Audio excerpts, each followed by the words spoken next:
Good evening, Sunridge Generals. This is Mr. Noe, and I'm just making this real quick short video for you guys who might be, well, this is going to be hopefully helpful to those of you who have never used the voice chat feature in Teams. I used it for the first time this morning. It's actually pretty easy and pretty robust, but it's worthwhile, especially if you've barely just scratched the surface on Teams. A lot of us have meetings tomorrow with this feature, and I'm glad I had a meeting tonight with Mr. Escobar, and he actually struggled to get this going, and now we know about that issue. So let me show you right now.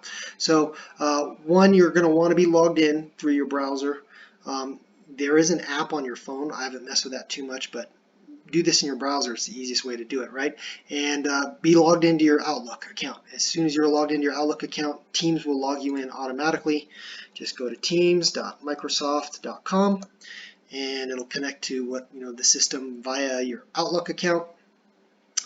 And boom, there's your Teams. I've already renamed all my classes, as you can see over here. And you can actually set up groups for your groups of teachers. This is the elective class, and you can see the other elective teachers just kind of jumping in with their memes there. All right, so the voice meeting feature. That's the thing, is it doesn't say meeting. You do have the chat over here, and that's this right here. That's a specific chat you can set up with people. That's an old school AIM style chat, or ICQ if you're really old like me. It comes out like text messages, right? But what you're going to want to do for the conference calls and what like that, that's actually listed as a call, right? And if you're on a computer where this is shortened over here, that's over here on these three dots. So when it's time for you to have your meetings tomorrow, if you don't know how to get onto the actual chat, you got to come over here, and if you don't see that phone icon over here, it's going to be right here, and that'll bring you to the call menu. If there's already a call in process that you're joining, or somebody's invited you to, that'll immediately pop up on this side over here. If you want to make a call to somebody, you just make a call down here, type in their name via their email at SISD. That'll pop up right there like that.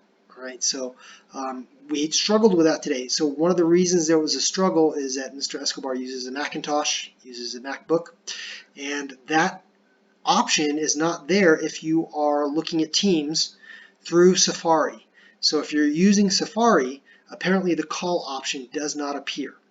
So you're going to want to use Chrome, or I suppose possibly maybe Opera or Firefox, Microsoft Edge if you're desperate. Okay, so that's how you're going to make your calls tomorrow and do your voice chats.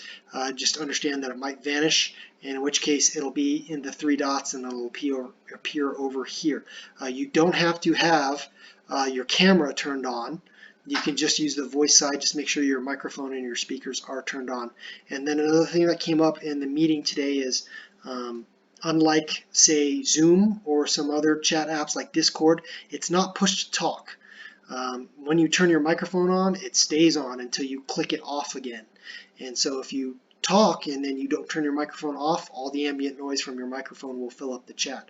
So just be aware of that when you guys are having your meetings tomorrow. We're in uncharted territory, but it should be interesting learning how we're going to do all this.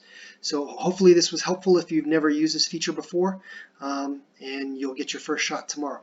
So good night, everybody, and we'll see you tomorrow.